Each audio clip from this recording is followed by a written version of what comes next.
Welcome back my YouTube channel target study. और आप सभी लोग जानते हैं कि यूपी बोर्ड 2022 को लेकर हम लोग प्रैक्टिस कर रहे हैं और आज हम आपके लिए प्रैक्टिस सेट नंबर 3 लेकर आए हैं। और यह प्रैक्टिस आपको वही सारे प्रश्नों की कराई जा रही है जो कभी न कभी आपके यूपी बोर्ड के एग्ज़ाम में क्वेश्चन बने थे। तो हम सभी लोग जानते हैं practice makes a man perfect, और यदि आप ज़्यादा प्रैक्टिस करते हैं तो सफलता ज़्यादा आएगी। तो इसी क्रम में ये आज आपका तीसरा प्रैक्टिस सेट है।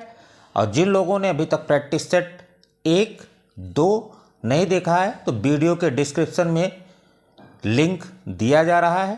प्रैक्टिस सारे आप सॉल्व करते रहें, निश्चित तौर पे सारे क्वेश्चन यहीं से बनेंगे। और यदि आप सेशन में अंत तक बनेंगे तो निश्चित तौर पे कुछ नई चीज़ें आपको सीखने को मिलेगी। और जितने लोग आज इस सेशन में नए बन रहे हैं, टारगेट स्टडी के इस प्लेटफॉर्म को सब्सक्राइब कर लें, क्योंकि आपको यहाँ से एक बेहतरीन प्रैक्टिस सेट हिंदी का, इंग्लिश का और सोशल का मिलने वाला है।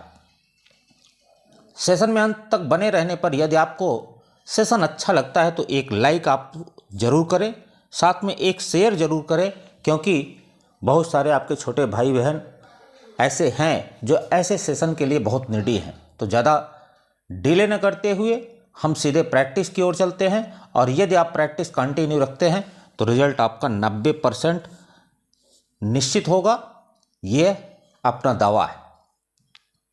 चलिए आज के इस सेशन का जो पहला क्वेश्चन है हम सीधे उस पर चलते हैं। सेशन का पहला जो क्वेश्चन है वो कह रहा है change the sentences as directed, अर्थात जैसा डायरेक्ट किया गया है उसी तरह से आपको सेंटेंस को चेंज करना है। देखते हैं, पहला सेंटेंस आपका है शीला सेड टू हेमू, फिर डबल इन्वर्टेड कामा में can you do something for me. इसे हमको बनाना है इनडायरेक्ट। तो डायरेक्ट और इनडायरेक्ट का जो सेशन है मैंने थ्योरेटिकली पूरा पढ़ाया हुआ है, आप मेरे चैनल पर जाकर उसे देख सकते हैं। फिलहाल ये चूँकि प्रैक्टिस है तो हम सभी लोग जानते हैं कि किसी भी डायरेक्ट से इनडायरेक्ट को जब हम चेंज करते हैं तो सीधे हमको आरएस अर्थात डबल इन्वर्टेड कामा के अंदर के सेंटेंस को देखना पड़ता है। और इसकी जब हम इसके नेचर को देखते हैं तो ये एक मॉडल ऑक्सिलरी से स्टार्ट है और क्वेश्चन मार्क मिल रहा है, अर्थात ये इंट्रोगेटिव सेंटेंस है। तो इंट्रोगेटिव सेंटेंस के रूल को हमको फॉलो करना पड़ेगा। तो वहाँ इंट्रोगेटिव में सेड या सेड टू आस्क्ड में चेंज करते हैं तो क्या हो जाएगा, शीला आस्क्ड हेमू। दूसरी कंडीशन आपको ध्यान में रखना है कि इंट्रोगेटिव सेंटेंस में जब हमारा ऑक्सिलरी से स्टार्ट होता है तो ऐसी कंडीशन में हम कंजक्शन इफ या वेदर का यूज़ करते हैं। तो हमने इफ का यूज़ किया है। फिर हम अगर पर्सन को देखते हैं तो यू आपका सेकंड पर्सन का सब्जेक्ट है, सेकंड पर्सन ऑब्जेक्ट के अनुसार चेंज होता है। ऑब्जेक्ट यहाँ पे हेमू है तो हम इसे ही लिख सकते हैं। टेंस का परिवर्तन कैन को कुड में चेंज करेंगे, कैन डू समथिंग फॉर।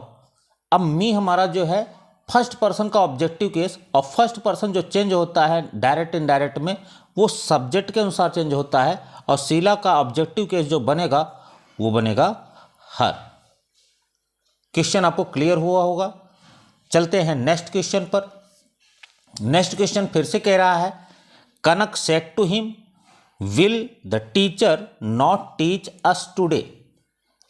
अब यहाँ भी आप इनडायरेक्ट बनाएंगे और इनडायरेक्ट के लिए हमको मालूम है कि हम ज्यों ही आरएस के सेंटेंस को देखते हैं तो यहाँ भी एक ऑक्सिलरी से आपको सेंटेंस की स्टार्टिंग मिल रही है। इसका मतलब ये है कि ये इंट्रोगेटिव है और इंट्रोगेटिव में सेड हो या सेड टू दोनों कंडीशन में हम आस्क्ड लिखते हैं। तो यहाँ भी हो जाएगा कनक आस्क्ड हिम। कंजक्शन फिर से हम इफ़ या वेदर में से किसी एक का चयन करेंगे तो हमने इफ़ का चयन किया है। द टीचर हमारा पर्सन है और ये थर्ड पर्सन है तो इसमें किसी भी प्रकार का परिवर्तन नहीं होगा। द टीचर टेंस हमारा विल है तो इसका पास्ट हमारा बनेगा वुड। Would not teach. अब यहाँ आपको ध्यान देने की ज़रूरत है, ये हमारा अस है फर्स्ट पर्सन का। ऑब्जेक्टिव के फर्स्ट पर्सन किसके अनुसार चेंज होता है? सब्जेक्ट के अनुसार चेंज होता है। यहाँ कनक है तो अगर हम देखें तो ये प्लूरल, ये सिंगुलर, तो यहाँ हमको प्लूरल ही रखना पड़ेगा। इसके अकॉर्डिंग, प्लूरल के अकॉर्डिंग यहाँ ऑब्जेक्ट आपका देम होगा, और टुडे को दैट डे में चेंज करते हैं। अब ये आपका इनडायरेक्ट बन गया। क्वेश्चन यह भी क्लियर हुआ होगा। अब चलते हैं नेक्स्ट क्वेश्चन पर। नेक्स्ट क्वेश्चन कह रहा है हु रोट दिस लेटर। बनाना आपको क्या है, और डायरेक्ट क्या किया गया है? पैसिव बनाना है। तो हमने आपको बताया है कि जब भी हु के लिए पैसिव मिलेगा तो आपको पहले बाई हुम लिखना पड़ेगा, प्लस टेंस की ऑक्सिलरी लिखना पड़ेगा, फिर ऑब्जेक्ट लिखना पड़ेगा, फिर वी का 3। इस फॉर्म में आपको पैसिव चेंज करना है। तो आइए इसी फॉर्म में हम सेंटेंस को लिख देते हैं। तो पहले क्या हो जाएगा? बाई हुम हो जाएगा। और यहाँ अगर सेंटेंस के टेंस को देखें तो ये आपका सिंपल पास्ट अर्थात पास्ट इंडेफिनिट है, और पास्ट इंडेफिनिट में दिस लेटर के लिए हम वाज लिख करेंगे, वाज दिस लेटर हो जाएगा।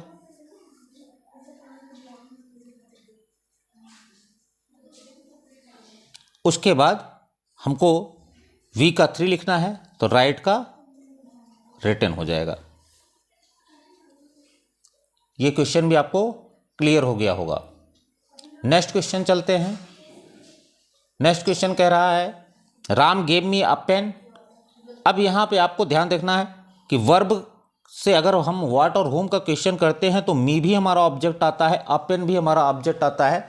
अर्थात एक हमारा डायरेक्ट ऑब्जेक्ट है और एक हमारा इनडायरेक्ट ऑब्जेक्ट है। तो हम पहले इनडायरेक्ट ऑब्जेक्ट को ही चयन करेंगे। तो मी का जो सब्जेक्ट बनेगा वो बनेगा आई, और टेंस अगर इसको देखें तो वो सिंपल पास्ट है, और सिंपल पास्ट में आई के साथ में वाज आता है।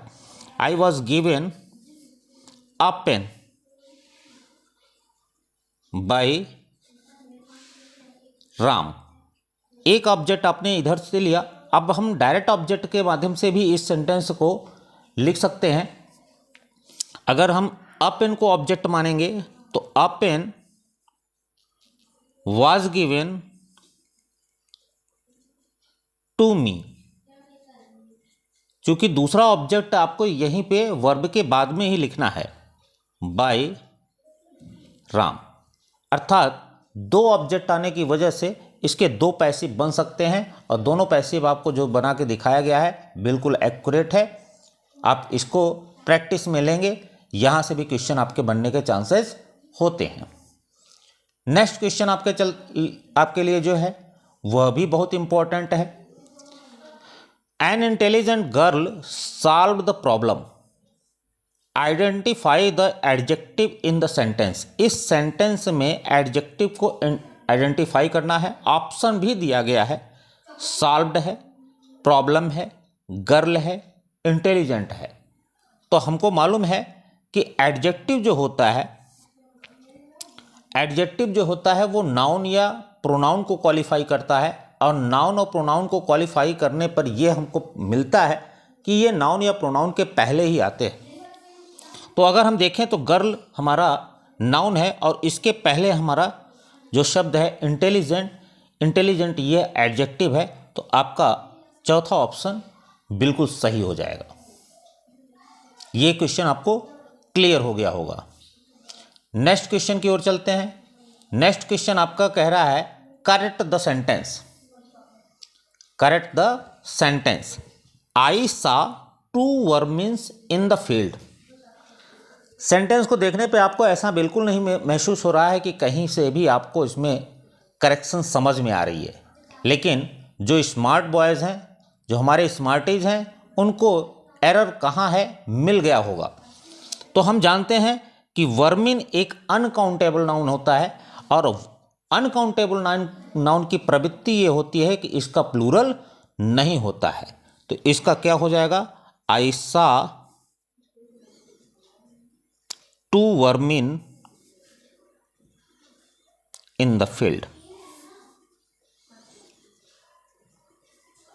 एग्जामिनर ने बहुत बारीकी से आपको क्वेश्चन देने का प्रयास करता है, तो हम हर तरीके से इसको प्रैक्टिस में लेंगे, कहीं से भी कोई भी क्वेश्चन आपका गलत न होने पावे। हम नेक्स्ट क्वेश्चन की ओर चलते हैं। नेक्स्ट क्वेश्चन फिर कह रहा है करेक्ट द सेंटेंस के अंतर्गत में jury was divided on their opinion. तो यहां आपको देखने पे बिल्कुल किसी प्रकार की एरर नहीं समझ में आ रही है, लेकिन स्मार्टीज मेरे इसको बिल्कुल जान गए होंगे कि कहां इसका एरर है। तो हमने आपको बताया था कि काउंटेबल नाउन के दो कॉन्सेप्ट होते हैं। पहला कॉन्सेप्ट ये था कि कोई भी कलेक्टिव नाउन हमेशा जब यूनिट शो करता है, जब यूनिट शो करता है तो उसमें वो सिंगुलर होता है। लेकिन कोई भी आपका कलेक्टिव नाउन यदि डिवाइड होता है तो वो तुरंत प्लूरल बन जाता है। और यहां ऑलरेडी कहा जा रहा है jury was divided on their opinion, तो यहां वाज न होके वर हो जाएगा। Jury were divided on their opinion. ये भी क्वेश्चन आपको क्लियर हो गया होगा। हम चलते हैं नेक्स्ट क्वेश्चन पर। नेक्स्ट क्वेश्चन आपका कह रहा है you and I have done our work. तो यहां कई कॉन्सेप्ट को आपको सोचना पड़ेगा। पहला तो ध्यान रखेंगे, यहां से स्टार्ट होता है, जब दो नाउन या प्रोनाउन एंड से जुड़ते हैं तो वो प्लूरल होता है। यह बात बिल्कुल सही है, प्लूरल आपका वर्ब आया हुआ है। दूसरा कॉन्सेप्ट आपको ध्यान रखना है कि जब दो प्रोनाउन अलग अलग पर्सन के होते हैं तो उनका जो क्रम होता है वो 2, 3, 1 का होता है। किसका होता है? 2, 3, 1 का, अर्थात पहले सेकेंड पर्सन, फिर थर्ड पर्सन, फिर फर्स्ट पर्सन का प्रयोग किया जाता है। तो यहाँ पहले सेकेंड पर्सन फिर फर्स्ट पर्सन आया है, अर्थात थर्ड पर्सन इसमें नहीं है, तो ये भी क्रम आपका बिल्कुल सही है। तीसरा कॉन्सेप्ट आपको ध्यान रखना है कि इसके एडजेक्टिव पर, तो हमने आपको यह बताया हुआ है कि अगर सेंटेंस में आई है तो इसका एडजेक्टिव हमेशा आर ही बनेगा। अगर फर्स्ट पर्सन नहीं होता है तब हम सेकंड पर्सन को प्रायोरिटी देते हैं। और यह भी ध्यान रखना है कि अगर फर्स्ट पर्सन है तो उसका एडजेक्टिव आर ही बनेगा। तो इस कैटेगरी से तीनों कॉन्सेप्ट के अकॉर्डिंग ये सेंटेंस बिल्कुल करेक्ट है। कभी कभी एग्जामिनर आपको करेक्ट सेंटेंस देकर भी भ्रमित करता है। तो दो प्रोनाउन एंड से जुड़े हैं, ऑक्सिलरी आपकी प्लूरल हो गई, डन आई के अकॉर्डिंग इसका जो एडजेक्टिव है वो आर, वो कंप्लीट है, आर वर्क। ये सेंटेंस भी एकदम क्लियर है, आपको भी क्लियर हो गया होगा। कहीं भी कोई भी डाउट हो तुरंत आप कमेंट के माध्यम से क्वेश्चन जरूर करें। चलते हैं अगले क्वेश्चन की तरफ। अगला क्वेश्चन आपका है the fight was between you to me. तो इसको भी आपको करेक्ट करना है। और यदि हम देखें तो इस सेंटेंस में एरर को अगर हम डिटेक्ट करने की कोशिश करें तो आपको मैंने बताया है कि बिटवीन जो होता है उसका जो पेयर बनता है वो हमेशा एंड से बनता है। तो यहाँ जो टू आया हुआ है ये बिल्कुल गलत है। तो यहाँ क्या हो जाएगा? The fight was between you and me. ध्यान रखेंगे फ्रॉम का जो पेयर बनता है वो टू से बनता है, बिटवीन का जो पेयर बनेगा वो एंड से बनेगा। यह भी कॉन्सेप्ट आपको क्लियर हो गया होगा। चलते हैं नेक्स्ट क्वेश्चन पर। नेक्स्ट क्वेश्चन आपका कह रहा है each of us have done this work. इस सेंटेंस में एरर कहाँ है आपको खोजना है।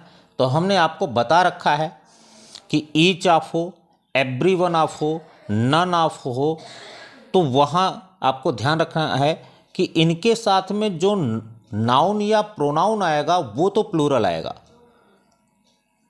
Each of, every one of,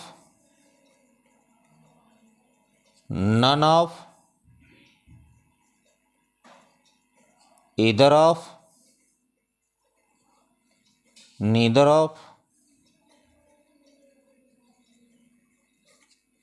plus plural noun.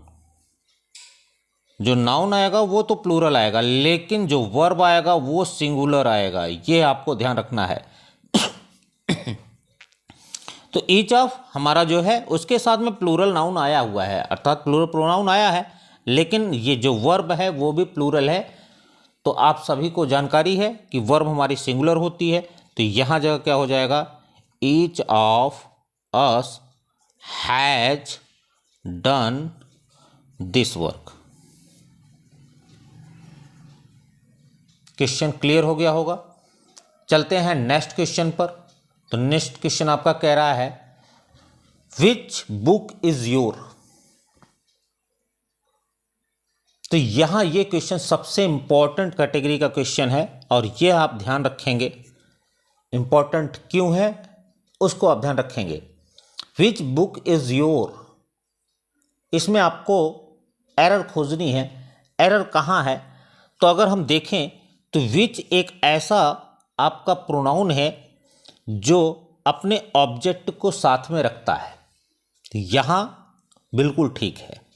Book आपका नाउन जो है वो सिंगुलर है, सिंगुलर वर्ब आई है, यहाँ भी ठीक है। अगर हम योर की प्रवृत्ति देखें तो योर का जो नेचर है वो है एडजेक्टिव। योर क्या है, एक एडजेक्टिव है, पॉजेसिव एडजेक्टिव है, और पॉजेसिव एडजेक्टिव कभी भी नाउन के बगैर नहीं आता। और यह स्थान मैंने आपको बताया है कि सेंटेंस के बाद वर्ब, वर्ब के बाद ऑब्जेक्ट, सेंटेंस इसी स्ट्रक्चर में लिखा जाता है। इस स्थान पर और इस स्थान पे जो कुछ भी आएगा नाउन आएगा या तो प्रोनाउन आएगा। तो यहाँ भैया हमको एक प्रोनाउन की ज़रूरत है, एडजेक्टिव की ज़रूरत नहीं है। तो प्रोनाउन क्या होगा, प्रोनाउन योर का योर्स होता है। तो which book is yours, this is the right answer. ये सेंटेंस भी आपको क्लियर हो गया होगा। चलते हैं नेक्स्ट क्वेश्चन पर। नेक्स्ट क्वेश्चन आपका चूज द राइट ऑप्शन, सही विकल्प का चयन करना है। पहला सेंटेंस इसमें है one who looks at the bright side of life, जीवन के हमेशा आशावादी तथ्यों पर ही जो हमेशा विचार करता है या उसे ही देखता है, ऐसे व्यक्ति को हम क्या कहते हैं, ऑप्टिमिस्ट कहते हैं, पेसिमिस्ट कहते हैं, फैटालिस्ट कहते हैं, या अपॉर्चुनिस्ट कहते हैं। तो आइए एक एक शब्द का अर्थ जानते हैं। ऑप्टिमिस्ट का मतलब होता है आशावादी,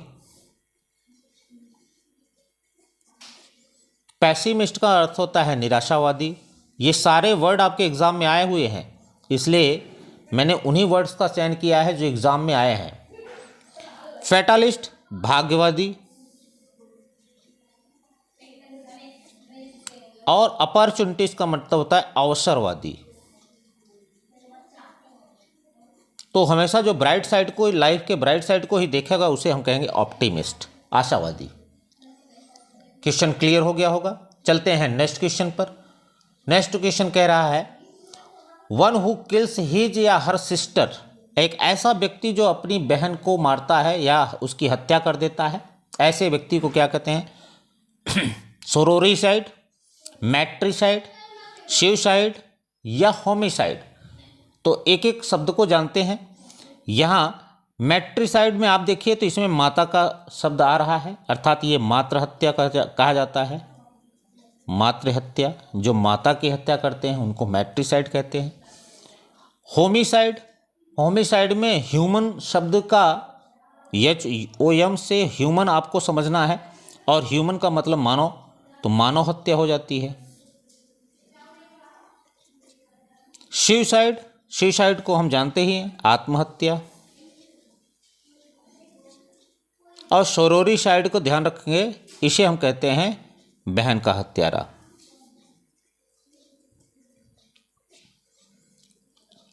इसको आप शब्द कैसे याद रख सकते हैं ट्रिक में, कि आपके गलत कामों का जो सबसे ज़्यादा शोर करता है, घर में आपके गलत कामों का जो सबसे ज़्यादा शोर करता है वो आपकी बहन होती है, तो सरोरी साइड। तो ये ध्यान में रखेंगे।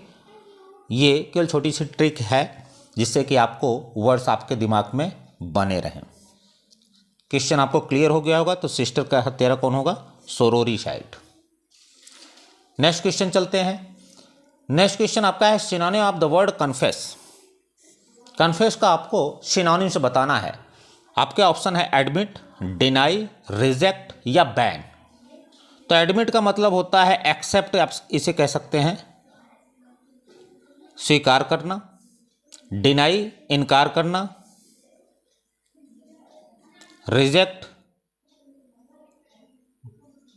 मना करना, ये भी डिनाई का ही आपका सिनोनिम्स हो जाएगा। बैन आप सब जानते हैं, किसी कार्य में बैन लगना, रोक लगना। तो यहाँ पर कन्फेस का भी मतलब होता है स्वीकार करना, एक्सेप्ट करना। तो ये आपका एडमिट जो होगा वो सही आंसर हो जाएगा। तो कन्फेस का जो सिनोनिम्स होगा वो होगा एडमिट। नेक्स्ट क्वेश्चन पे चलते हैं। नेक्स्ट क्वेश्चन आपका है synonym of the word conflict. बहुत ही प्यारा सा वर्ड है, इंपॉर्टेंट वर्ड है। तो इसके ऑप्शन है क्लैश, पैक्ट, फ्रेंडशिप या हाइड। तो अगर एक भी शब्द को देखें तो हाइड का मतलब होता है छिपना। फ्रेंडशिप आप जानते हैं मित्रता। पैक्ट का मतलब होता है सहमति। क्लैश का मतलब होता है विद्रोह।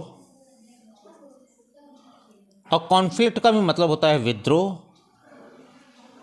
तो कॉन्फ्लिक्ट का जो सही सिनोनिम्स हो जाएगा वो हो जाएगा क्लैश। तो ये आपका आज का रहा प्रैक्टिस सेट। आशा करते हैं आपको सारे क्वेश्चन बहुत ही अच्छे से समझ में आए होंगे। फिर भी कहीं अगर मन में डाउट हो तो आप कमेंट के माध्यम से क्वेश्चन जरूर करेंगे। आज का सेशन कैसा लगा कमेंट के माध्यम से ज़रूर बताएंगे। साथ ही साथ जो आज इस प्लेटफॉर्म पे नए आए हैं, चैनल को लाइक, शेयर और सब्सक्राइब करना कतई न भूलें, क्योंकि यहाँ से आपको एक बेहतरीन प्रैक्टिस सेट मिलने वाला है। तो आज का सेशन कैसा लगा कमेंट के माध्यम से ज़रूर बताएंगे। धन्यवाद।